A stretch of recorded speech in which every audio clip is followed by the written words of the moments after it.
Alzó la mano el consejero Ulloa y luego la consejera Estupiñán.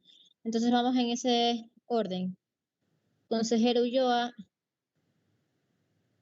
por favor, para sus preguntas.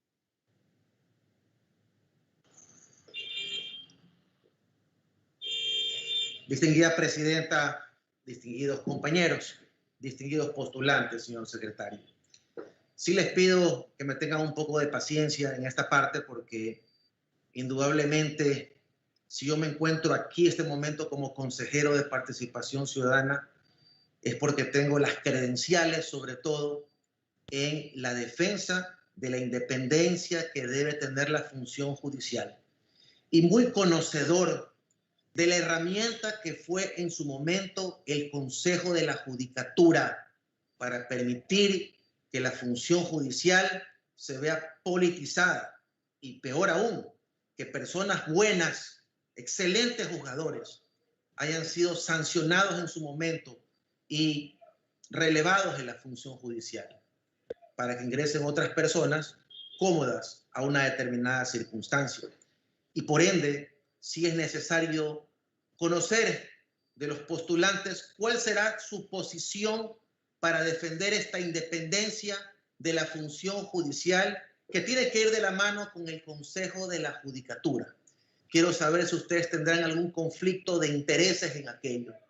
Quiero conocer si ustedes harán algo para, de alguna forma, orientar al poder político inmaduro de nuestro país, que lastimosamente todavía cree que solucionar el problema judicial implica meterle la mano, cuando lo lógico y lo pertinente es dejar que los buenos jueces que existen en la función judicial, en torno a lo que marca el Código Orgánico de la Función Judicial y las facultades correctivas, puedan tener esa facultad propia que la tiene la ley para poder tomar los correctivos disciplinarios, refiriéndome al dolo, a la negligencia manifiesta y al error inexcusable.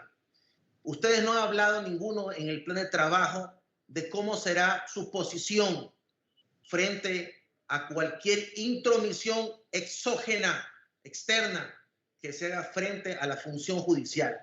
Y lo digo sin temor alguno, porque aquí no me estoy formando una plataforma en lo público, sino estoy formando una plataforma para que el país resurja de las cenizas ante tanta ola de corrupción e impunidad que nos aqueja. Eso no he escuchado en ninguno de los postulantes y quiero conocerlos claramente. ¿Cuál será su posición con los compañeros que les tocará en el Consejo de la Judicatura para defender esa independencia que merece el Consejo de la Judicatura y sobre todo ese respaldo a la función judicial y a la independencia que debe tener y fortalecerla frente a cualquier intromisión política, ciudadana, profesional, de medios, de lo que sea? ¿Cuál es su posición, distinguidos candidatos? Señores postulantes, por favor, asimismo, en el orden que está establecido en la terna, vamos a proceder para que ustedes den las respuestas. El primer postulante, por favor. Señor abogado Hernán Ulloa, su pregunta es una pregunta muy compleja por los antecedentes y quiero volver a repetir para contestarla el tercer eje de mi plan propuesto. El eje 3 de mi plan dice la independencia interna y externa.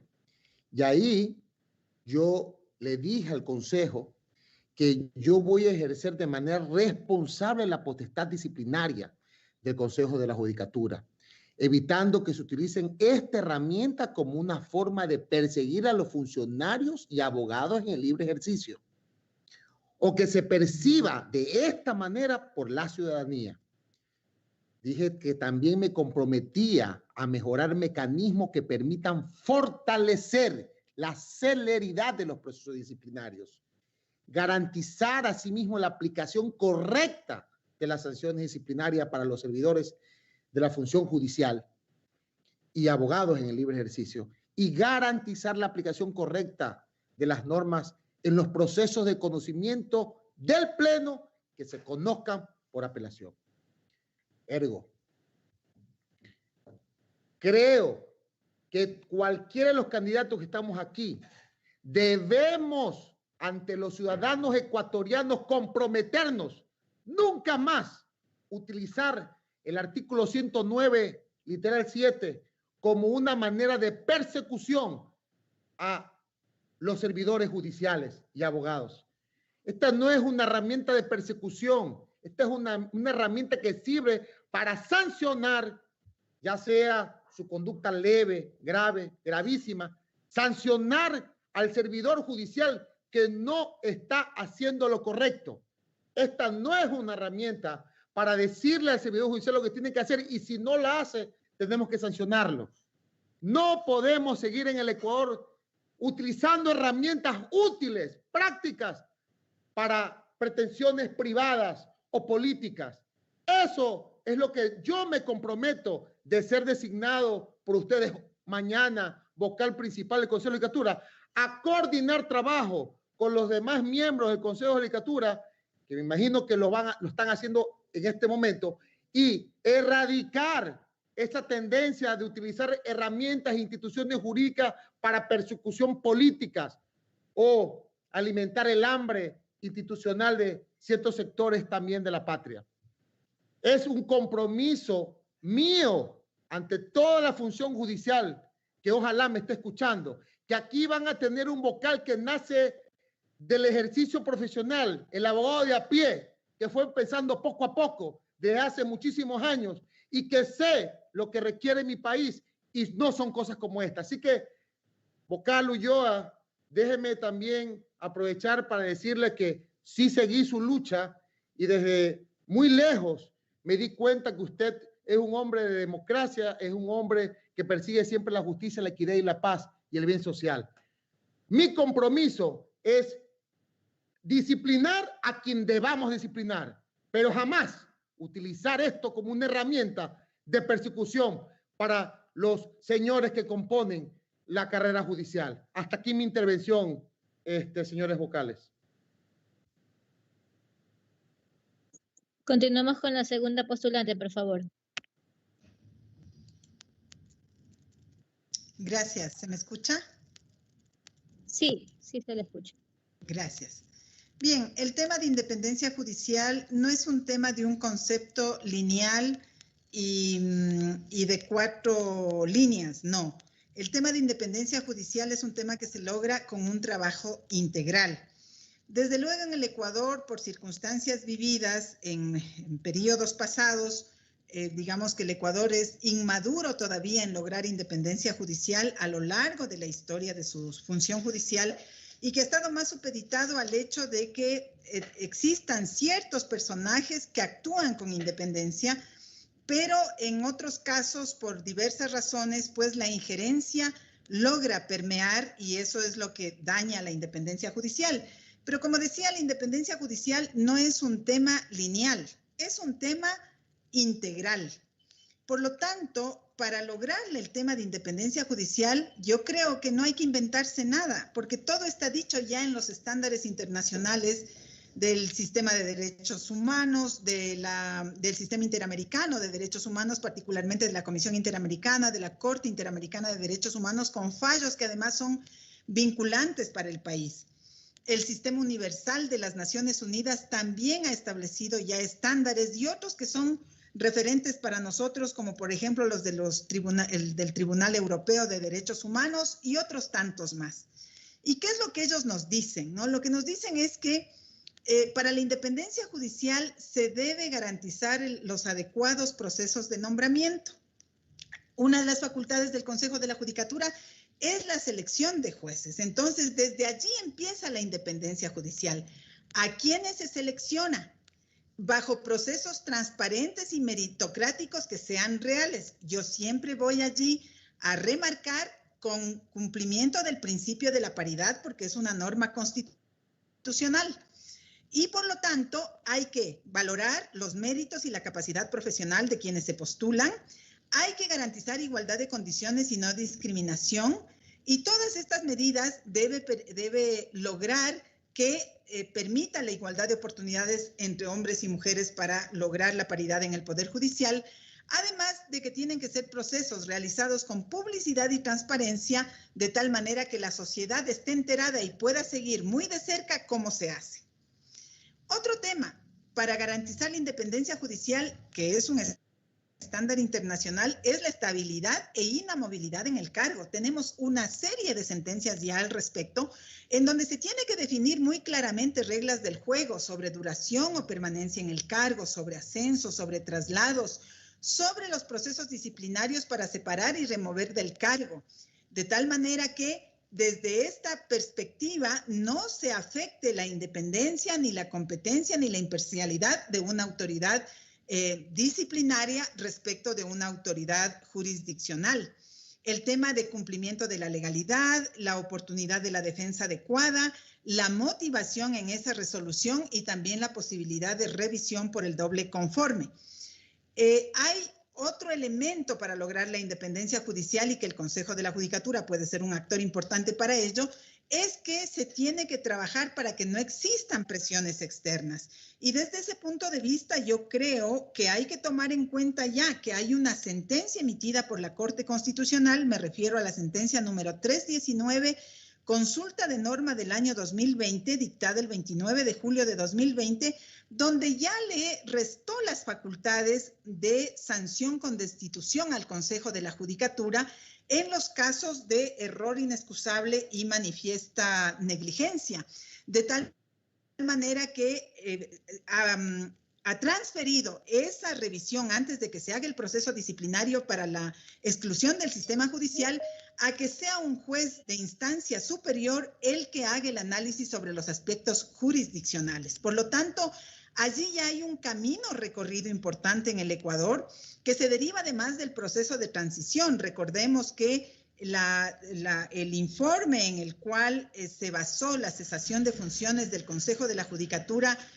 anterior al transitorio, pues estuvo básicamente alimentado y argumentado en los procesos de injerencia judicial y de violación del principio de independencia. Por lo tanto, para lograr la imparcialidad, para lograr esa garantía de que no exista presiones externas, pues es importante que se cumpla con este principio de imparcialidad, de las condiciones del servicio en el cual trabaja un operador de justicia, su remuneración, la capacitación permanente, los recursos humanos y técnicos y la seguridad y protección, porque como sabemos en casos, por ejemplo, de connotación política o de narcotráfico o de delitos transnacionales y otro tipo más de delincuencia organizada que está tomando mayor fuerza en el mundo, en la región y en el Ecuador también, pues muchas veces los operadores de justicia son amenazados y por lo tanto allí el sistema tiene que reaccionar para darle seguridad y protección.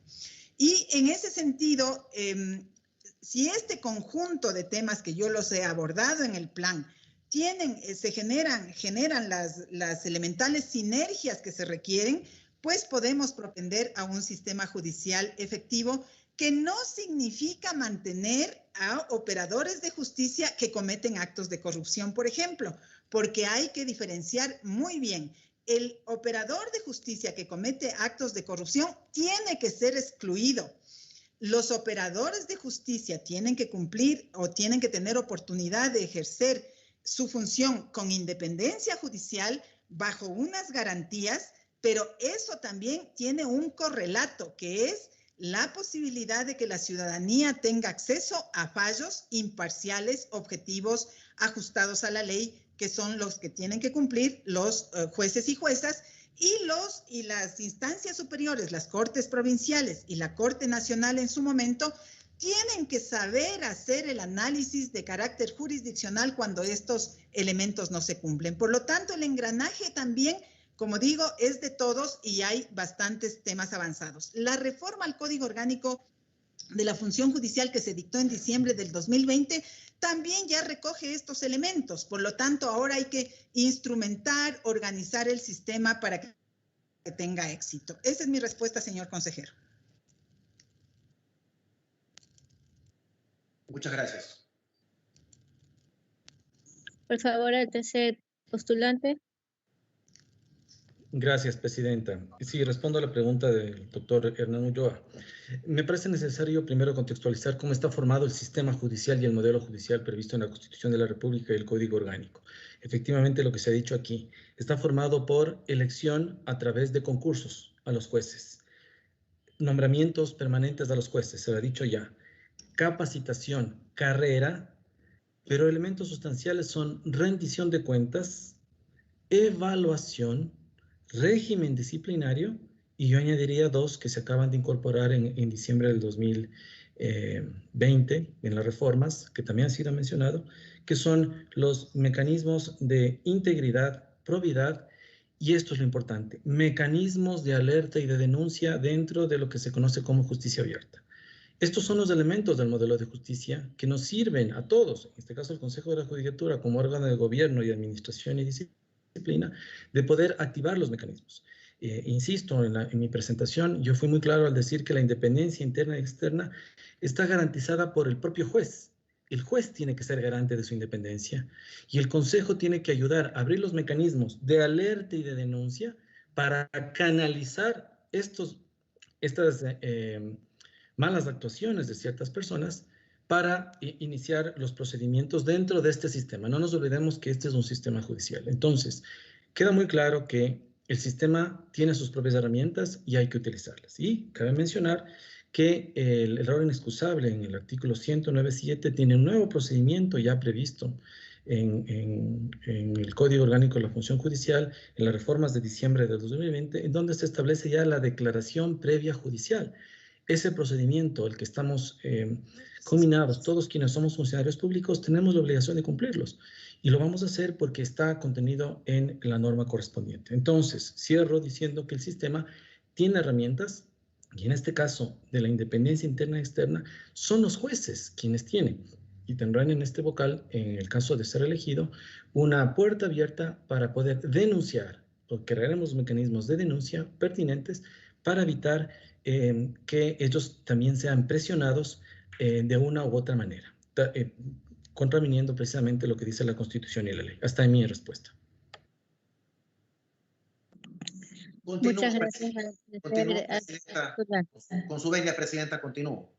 Sí, por favor, brevemente las preguntas para continuar con los otros consejeros que también tienen que Sí, hacer. ahí sí le pido, Presidenta, que no voy a ser breve porque tengo justamente, para mí de sumo interés, que la persona que vaya a ser designada tenga todas las credenciales para ser parte de un cuerpo colegiado que defienda la independencia y la función judicial. Y como estamos en sesión permanente, si es necesario quedarnos el tiempo que sea, por favor, sí le pido que sea paciente conmigo porque tengo muchas preguntas para los postulantes. Sí, consejero, somos 7 consejeros que tenemos el derecho a hacer preguntas. Por favor, sí le pido que sea concreto. Gracias. Sí, solamente una consejera más alzó la mano. O sea, entiendo que somos solamente 2 más que vamos a hacer preguntas. Ok, continúo, Presidenta, sin polémica alguna. Mire, les voy a dejar mi criterio sesgado, señores postulantes, pero es mi criterio. Yo quiero conocer el de ustedes. Yo pienso que las instituciones deben mantener una independencia absoluta para que puedan cumplir eficazmente con con sus cargos, o sea, perdón, con sus obligaciones, con sus deberes ante la ciudadanía.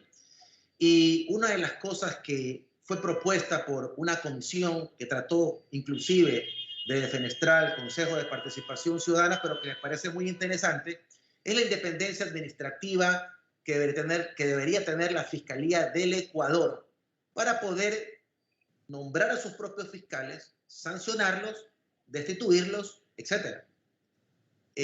Además, también para poder designar estos cambios administrativos que a veces son necesarios dentro del marco de las competencias de una institución tan importante como la Fiscalía del Ecuador y que no pasó. Yo en lo personal siempre apoyo la independencia de las funciones. Eso fortalece la institucionalidad de esa determinada función, pero también fortalece al Estado ecuatoriano. Quiero saber cuál es su opinión respecto de este pedido de independencia que debe tener la Fiscalía del Ecuador respecto a estas designaciones.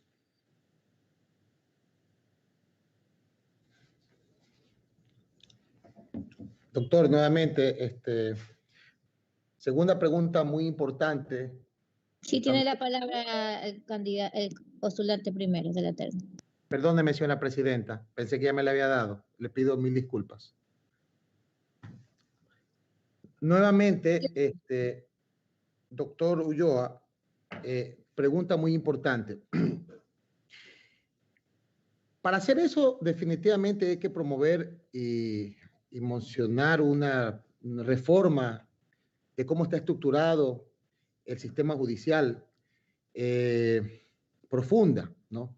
Recordemos que la fiscalía es un ente que persigue el delito, es un ente que arma la prueba de aquel que ha delinquido, es un ente investigador, me explico. No es un ente que está de entrada en un proceso o de entrada es el que va a hacer el tema del análisis del conocimiento del delincuente, el delito y de los hechos. Y efectivamente, esa es una misión compleja que tiene la Fiscalía General del Estado y los fiscales provinciales. La persecución de aquel que ha cometido el delito y armar las pruebas para iniciar un procedimiento de acusación que termine en un proceso penal contra este reo o este presunto delincuente. Sería revolucionario hacer una bifurcación entre lo que son jueces y lo que son fiscales. Sería una revolución porque actualmente ellos son parte de toda una estructura de la función judicial que tienen como máximo organismo administrativo y rector el Consejo de la Judicatura. Habría que estudiarlo porque yo no creo que como está actualmente haya ninguna interferencia, porque aquel consejo lo que estamos es para la parte administrativa, financiera, control disciplinario. Pues no nos metemos en el concepto de fondo que tiene que llevar un fiscal, que es la persecución del delito, que es armar la prueba contra ese presunto delincuente para iniciar un proceso y presentárselo al juez. Sin embargo, creo que podríamos entrar en el debate social y preguntarle siempre al pueblo, a la gente, a la academia, para que de ahí salir un nuevo consenso, porque es verdad, siempre hay que evolucionar para bien, ¿no? Recuerdo el lema de la Universidad Espíritu Santo, a la cual le tengo un gran cariño, a pesar de no haber sido alumno de la universidad, non progredi regredi et, ¿no? No ir hacia adelante equivale a ir hacia atrás. Siempre todo es perfectible y siempre todo se puede mejorar.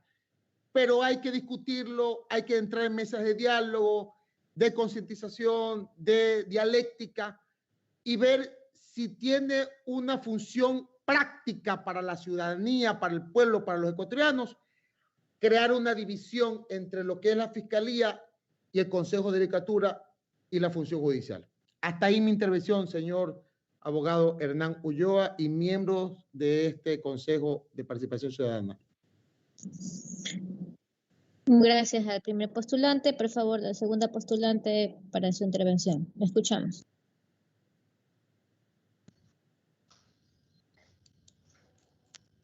Gracias, señora presidenta. Bien, mi respuesta a aquello es que la Constitución de la República establece mecanismos de reforma de la Constitución. Y mientras la Constitución establezca que el Consejo de la Judicatura es el órgano de administración y de gobierno de toda la función judicial, eso no se puede modificar por ninguna otra norma inferior. Y como conocemos, el Comité para la Reinstitucionalización presentó una propuesta de reforma parcial el año pasado, o quizá en el año 2019, me parece, que ha pasado por...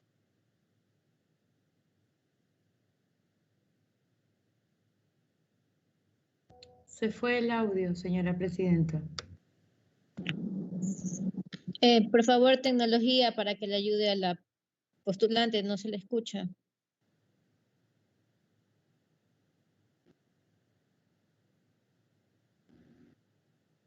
Todo el proceso que la Asamblea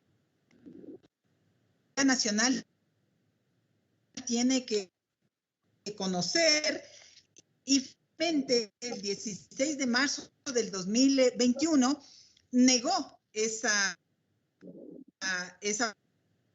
posibilidad de la reforma parcial.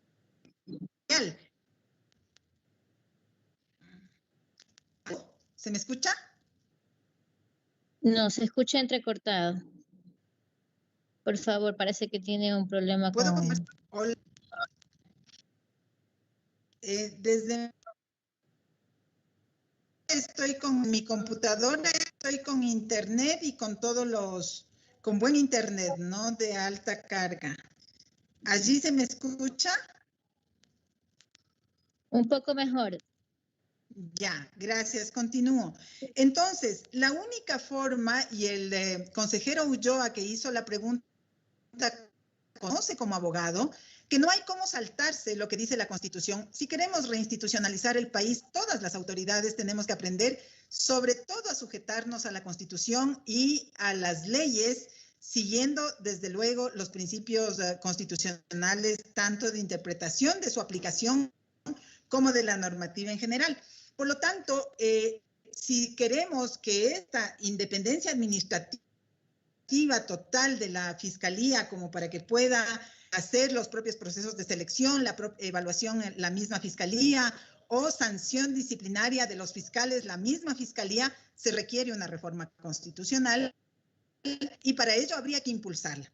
Pero como no hay que negar realidad, pues mientras esto suceda, mientras se hace la reforma constitucional, obviamente que hay que encontrar mecanismos de coordinación entre las instituciones que conforman la función judicial y cuya facultad administrativa por norma constitucional está en manos del Consejo de la Judicatura, para que la opinión, para que inclusive la capacidad de la gestión sea compartida. De hecho, hay muchas facultades que la Fiscalía actualmente sí las tiene, ¿no? Como por ejemplo, la facultad de emitir y determinar nombramientos provisionales de las carreras fiscal, puede hacerlo la Fiscalía. También está siendo parte muy activa del proceso de evaluación de los fiscales, de tal manera que hay que potenciar esas facultades de coordinación, además de ser una institución integrante de la función judicial que tiene que trabajar en conjunto con las demás, también en cumplimiento del artículo, si mal no estoy, 224 de la Constitución, que obliga a todas las instituciones del Estado a coordinar para cumplir con sus fines. Por lo tanto, yo diría que mi respuesta tiene dos componentes. Uno, es posible que la Fiscalía pueda tener todas las competencias y una independencia total administrativa, siempre y cuando obtengamos reforma constitucional. Y si esa es una decisión que la sociedad considera importante, ya hay que hacer el proceso.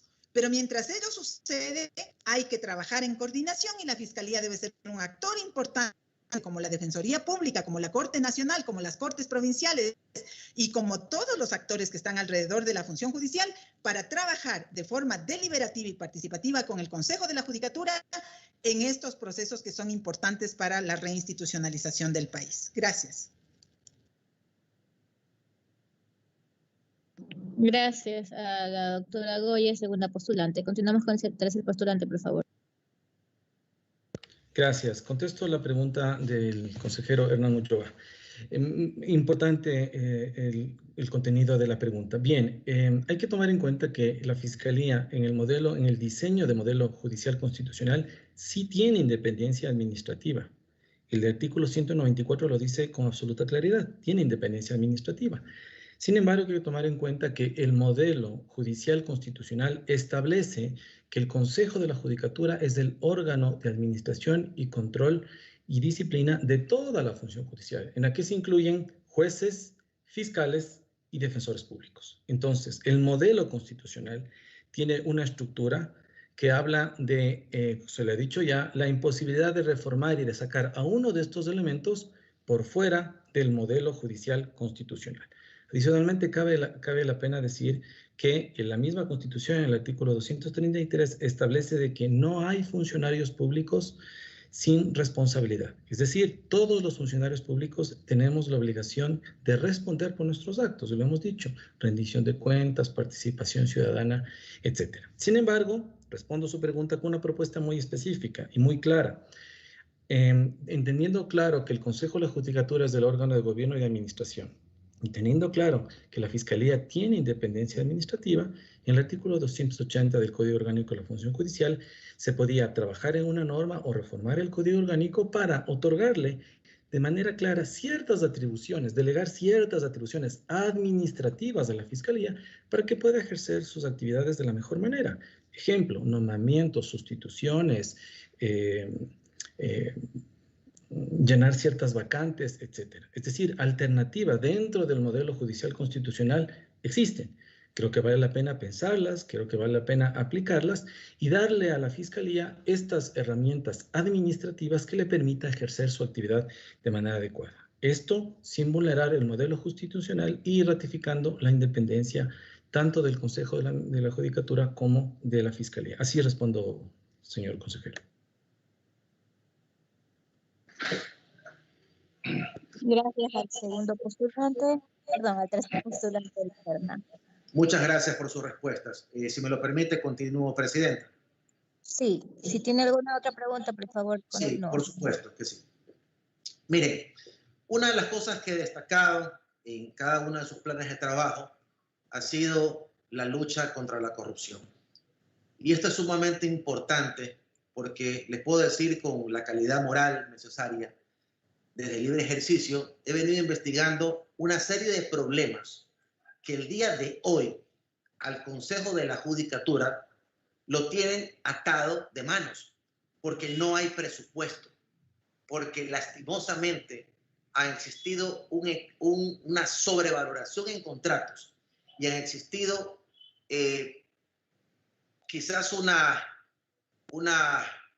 mejora, entre comillas, a la infraestructura institucional. Por ponerles un ejemplo, en los bloques de la Florida, aquí en el complejo judicial Florida de Guayaquil, existen una torre que corresponde a escaleras de emergencia que no se une con la torre. Es decir, eso costó un montón de plata que ha sido desperdiciada. Asimismo, hablando del sistema de justicia llamado Indra, el software Justicia 2.0, que le costó $23 millones al Ecuador, al Consejo de la Judicatura, y que no vale para nada.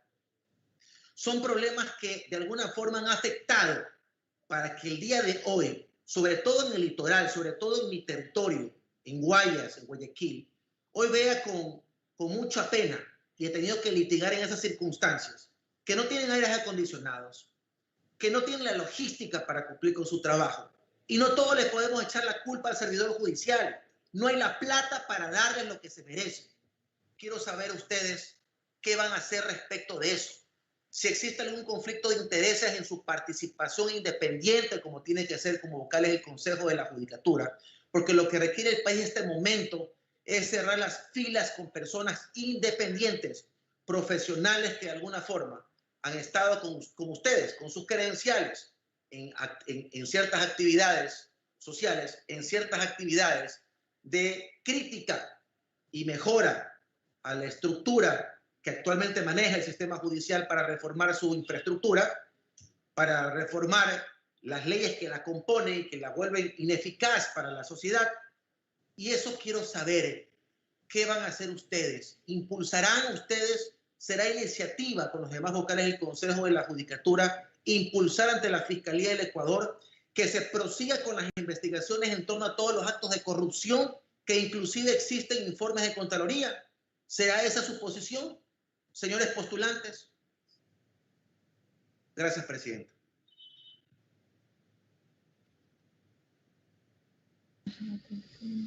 Ok, continuamos. Preguntas del consejero Ulloa.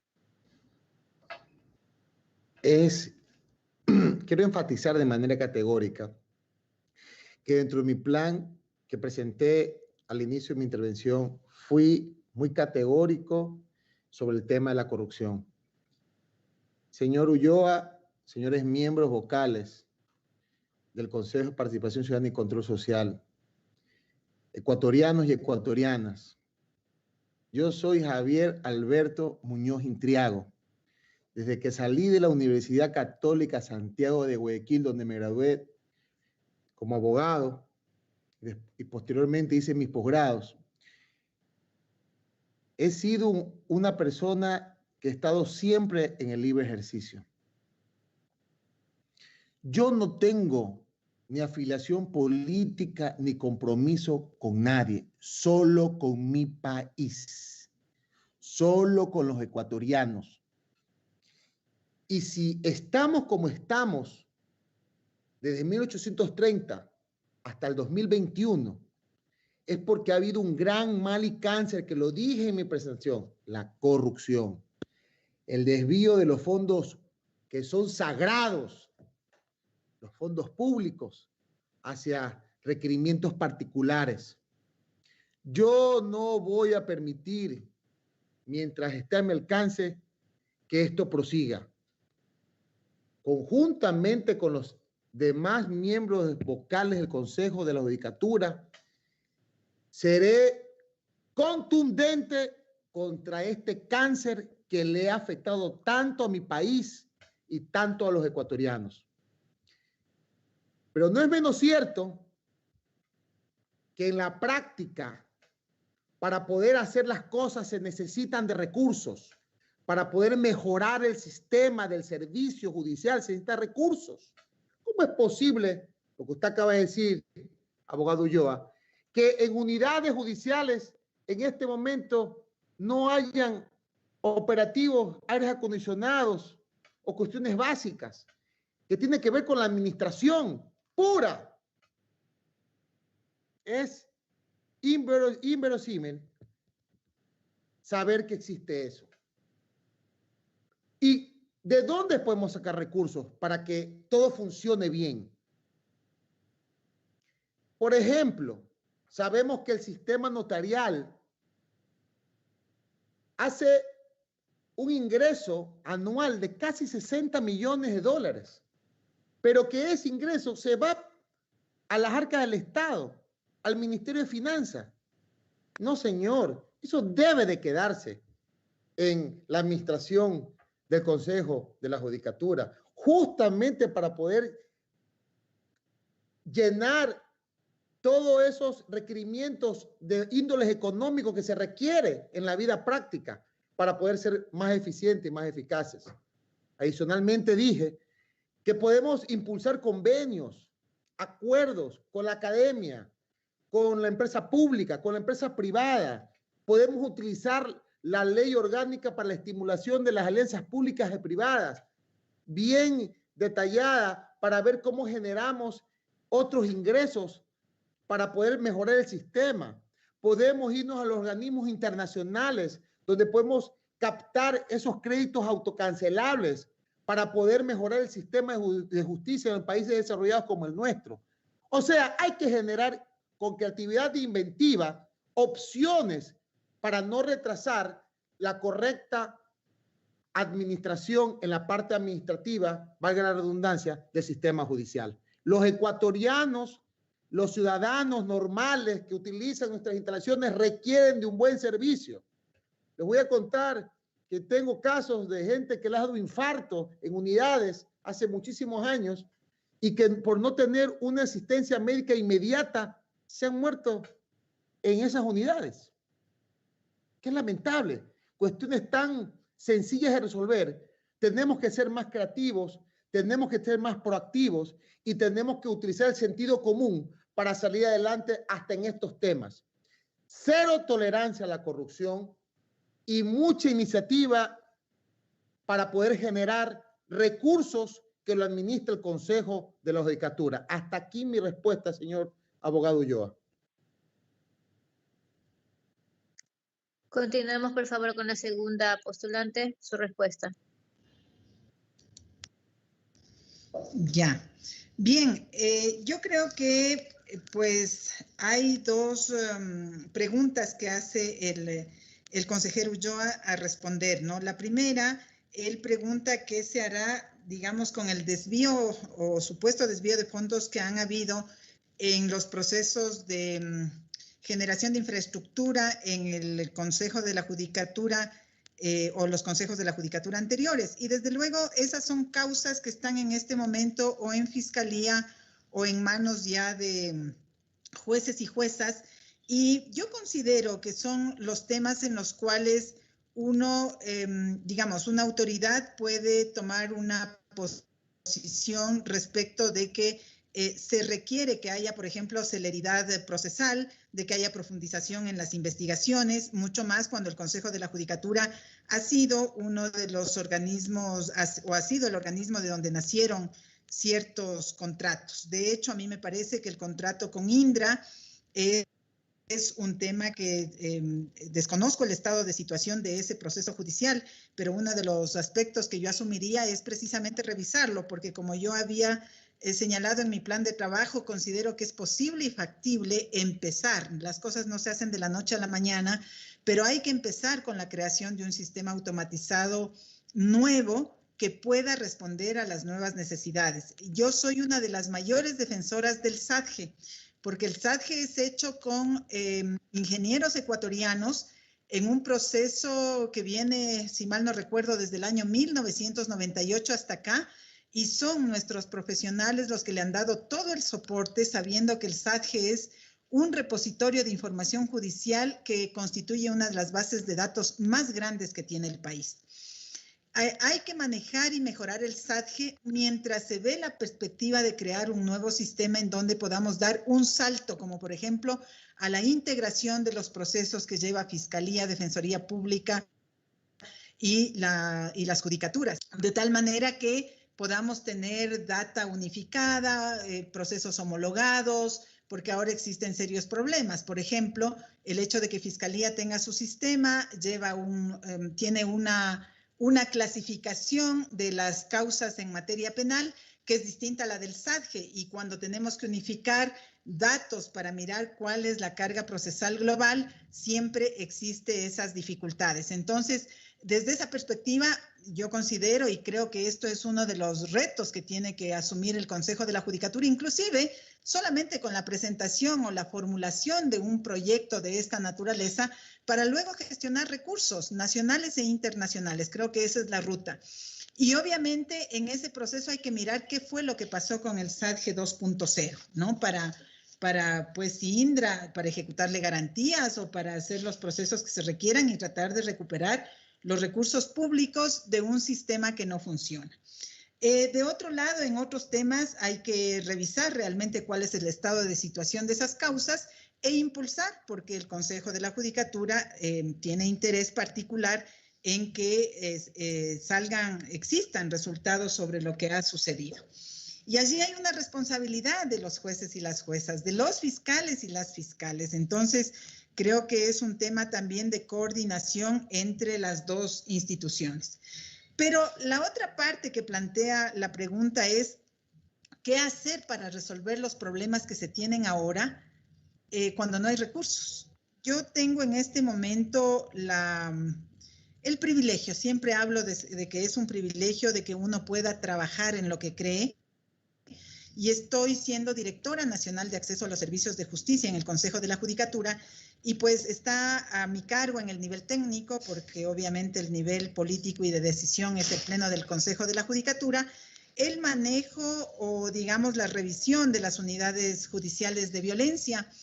Y luego de hacer un diagnóstico sobre la situación de estas unidades respecto del funcionamiento de cámaras de Gesell, identificamos que había una deficiencia o que muchas de ellas están sin utilizar.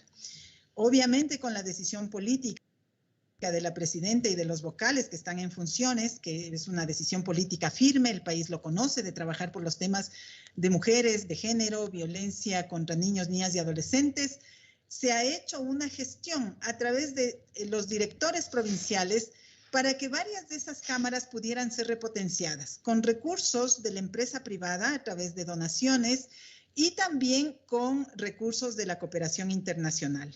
De esa manera, sin recursos del Estado, se está haciendo un proceso para dotarle a los usuarios de la función judicial y a los funcionarios judiciales de condiciones suficientes para garantizar el debido proceso y su acceso a la justicia. Por lo tanto, desde la práctica doy este testimonio de que es posible. Por lo tanto, lo que sí es que hay que trabajar en procesos organizadamente, hacer diagnósticos. El Ecuador nunca más va a cambiar si no se hacen diagnósticos iniciales o se plantean líneas de base. ¿Qué tenemos ahora? ¿Qué intervenciones realizamos y qué resultados damos? Mientras refundemos el país sin mirar lo que existe, pues no hay posibilidad de hacer transformaciones importantes. Y una vez más, este es un ejemplo de que se puede trabajar en conjunto con otros actores. Por lo tanto, ojalá este testimonio sirva para que usted pueda conocer de que yo considero que es posible hacer mucho. Inclusive, nosotros hemos impulsado, digamos, en el nivel técnico, ¿no? Porque nunca voy a dejar... ocupo muy bien el rol que me toca cumplir y por lo tanto desde ese lado también yo he sido parte del proceso que lleva adelante el Consejo de la Judicatura para implementar el sistema de medidas de protección a nivel nacional, y eso también se lo ha hecho con el personal que tiene ya la función judicial, que implica un importante rubro económico para el Estado y para el presupuesto general. Eso ya es muchos recursos. Yo siempre digo, nos olvidamos de que esos recursos existen, porque si vamos a ver, el Estado tiene que responder por salarios, por garantías laborales, y eso tiene un peso económico sobre el presupuesto. Pero sin recursos de inversión se ha logrado hacer a través de la cooperación y de otros mecanismos que este sistema de medidas de protección pueda funcionar en conjunto, ¿no? Recursos del Estado y recursos de la cooperación. Por lo tanto, es posible, doctor Ulloa, consejero Ulloa. Gracias.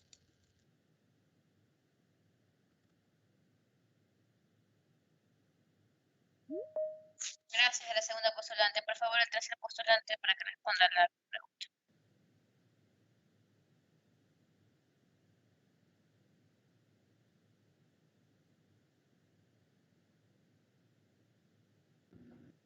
Doctor, no tiene audio.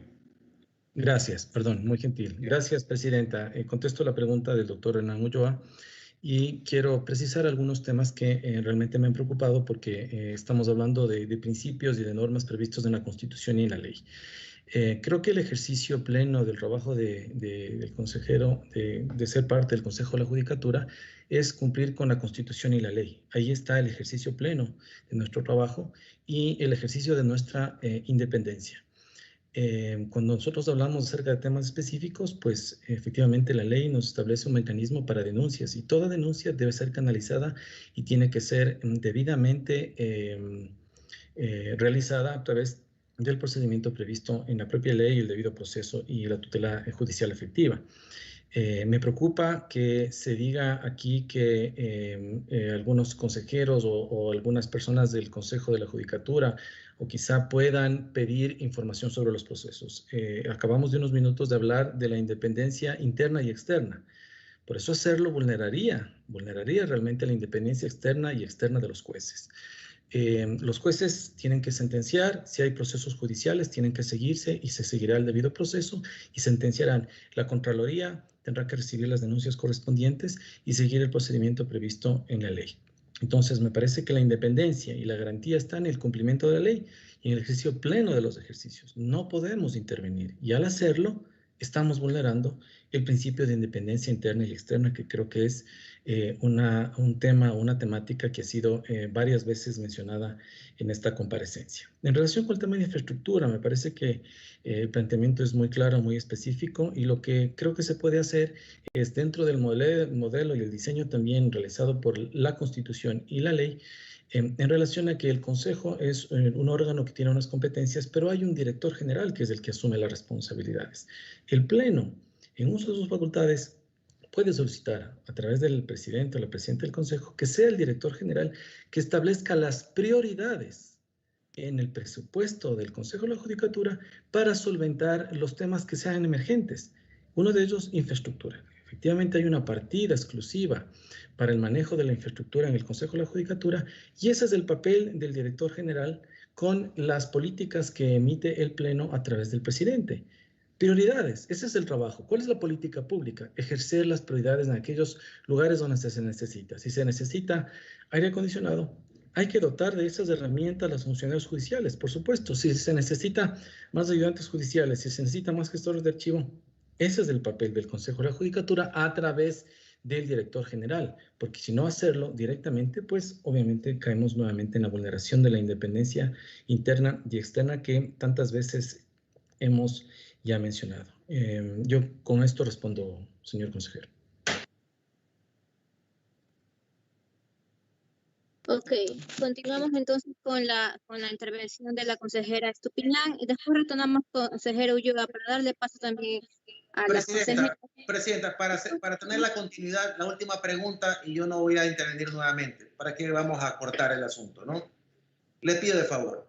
La última pregunta y ya me deslindo de las preguntas a los distinguidos postulantes. Okay, Gracias. Creo que es suficiente tiempo. Y a los postulantes, por favor, que sean breves en sus respuestas. Sí, gracias. Solamente una breve aclaración. Cuando yo le preguntaba a los distinguidos postulantes qué es lo que van a hacer o si tienen algún conflicto de interés, yo no me refería a que usted como vocal va a mandar al director provincial de la Judicatura a meterse al despacho de los jueces o a meterse al despacho de los fiscales para decirles que tienen que resolver de la forma como la Judicatura le dé la gana, porque eso pasaba en un tiempo anterior, no pasa actualmente.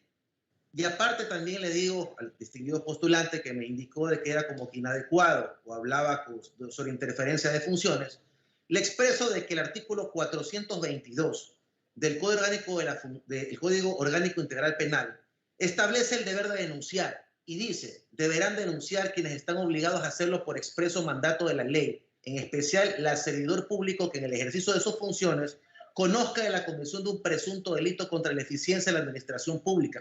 Y este es uno de los delitos que está siendo investigado. No le he dicho intervenga, impulse, porque veo que simplemente es necesario que las instituciones, desde sus propios segmentos, a través de su aparato de servidores funcionarios del área administrativa de derecho, puedan continuar con los impulsos necesarios. Jamás permitiría una injerencia para que salga sesgado o contra una determinada persona que no merece judicializar su conducta y peor aún, tener una sanción. Jamás pediría eso al Consejo de la Judicatura y menos públicamente, solamente para que quede aclarado aquel asunto. Más bien iba yo si había algún conflicto de interés, porque en aquel momento donde se daban estas irregularidades, uno de los postulantes ocupaba un cargo dentro de un Consejo de la Judicatura defenestrado, que por respeto no lo voy a decir públicamente. Pero en todo caso, voy con la última pregunta. Se hablaba de que el Ecuador es un Estado de derechos y justicia.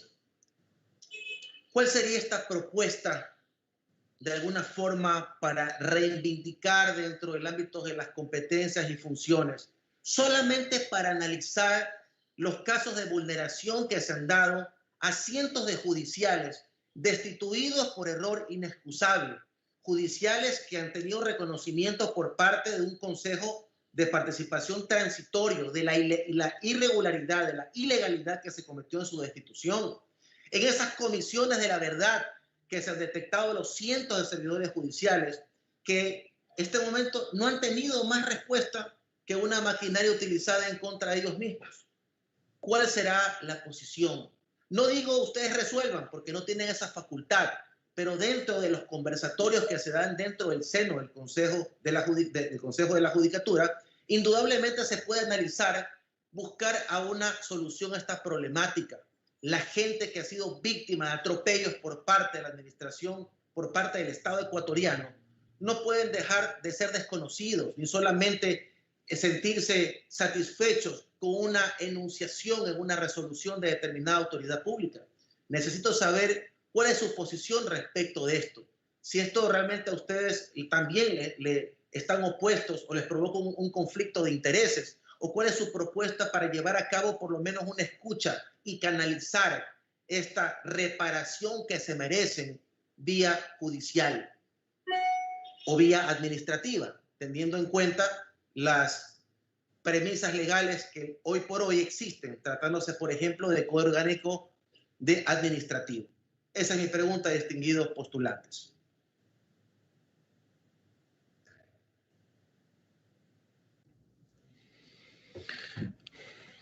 Abogado Ulloa, tenga la plena certeza de que como hombre de derecho y de justicia, recordemos el concepto de Justiniano, justitia et contar perpetuas volutas, jus sucu quici tribuendi. La justicia es la constante y perpetua voluntad de dar a cada quien lo que le corresponde. Todos los casos en la que se sancionó por política o por persecución a muchos jueces de nuestro país, por mi parte, trataré de impulsar su revisión para reivindicarnos como se debe de hacer ante actos ilegales e injustos que se pudieron ver cometidos con ellos. Pero hay que revisarlos. Pero de mi parte, mi compromiso para todo ese gran universo que fueron sancionados en su momento del análisis ilegalmente, serán por mi parte revisados y animaré a los otros miembros del Consejo de la Judicatura, en caso de ser electo por ustedes vocal principal, animaré a iniciar un proceso para, sin meternos en la parte jurisdiccional que tienen los jueces que conocer, porque entiendo que muchos de estos temas se impugnaron ante el contencioso administrativo o ante los tribunales correspondientes, sin inmiscuirnos en eso, una vez que ya haya sido conocido y resuelto por estos tribunales, aplicar la inmediata sentencia que determinen los jueces sobre estos temas. No se puede permitir que las injusticias queden impunes, hablamos de ese tema hace un momento, y que esto se vuelva a repetir. Es una cuestión que hay que enfatizarlo de manera categórica. Nuestro país ya no está para cosas como esa. Tenemos que ir avanzando y tenemos que aplicar las leyes y las sanciones a quien realmente haya cometido una infracción y se lo merezca. Y al que no, pues tendremos que revisar la sentencia de los jueces para reivindicar y ejecutar los sentenciados. Hasta aquí mi respuesta por la brevedad que nos acaba de pedir la señora presidenta Sofía Almeida. Muchas gracias. Continúe, por favor, la segunda postulante. Gracias, señora presidenta. Sí, mi respuesta es muy corta, ¿no? Estos son casos que están judicializados y por lo tanto hay que esperar las decisiones judiciales. Y cuando exista una disposición judicial de que tenga que ser restituido un funcionario judicial, pues mi posición será la de acatar las que provengan de jueces y juezas. Solamente también quiero aclarar algo respecto de la anterior y la respuesta que yo di. Hay causas en las cuales eso le ponen un rol a ser el ente administrador. Por lo tanto, volviendo a la otra pregunta, al tema de la destitución de operadores de justicia en el pasado, pues hay que canalizarlos a través de la vía judicial, acatarlas, ¿no? No queda sino una sola ruta, que es acatar las decisiones judiciales. Gracias. Gracias a la segunda postulante y por su brevedad también. Al tercer postulante, por favor. Gracias, presidenta. Sí, respondo a la pregunta del señor Hernán Ulloa y creo que vale la pena precisar que no me refería al cuestionamiento que ha hecho el concejal Ulloa sobre no ha insinuado, sino me refería a una insinuación que hizo una de las personas que están compareciendo. A eso me refería y creo que con eso vale la pena quedar aclarado. En mi caso en particular vale la pena precisar, yo fui secretario del Consejo de la Judicatura y no tengo ningún conflicto de intereses porque yo como secretario no fui vocal ni presidente y no ejercí ninguna acción que tenga efecto ni legal ni administrativo.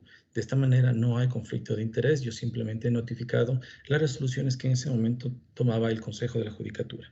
Si eso es lo que vale la pena decir, pues efectivamente es así. En relación con los procedimientos que se han seguido, pues efectivamente me ratifico. Si hay causas y procesos judiciales, tendrán que seguir el debido proceso y son los jueces, en base a la independencia interna e externa, quienes tendrán que pronunciarse en las debidas instancias y de acuerdo con lo previsto en las normas correspondientes. Así respondo. Presidenta, solamente quiero agradecerles a cada uno de los postulantes por sus que da, por lo menos al consejero Hernán Ulloa, una certeza de profesionalismo que cada uno de ustedes tiene. Espero que luego de esta designación, pues simplemente nosotros compramos con este rol de elegir las personas que merecen estar en ese lugar. Estoy seguro que no nos vamos a equivocar e indudablemente es nuestra responsabilidad y garantía de que ustedes cumplan con esa labor. Muchas gracias, distinguidos postulantes. Les agradezco.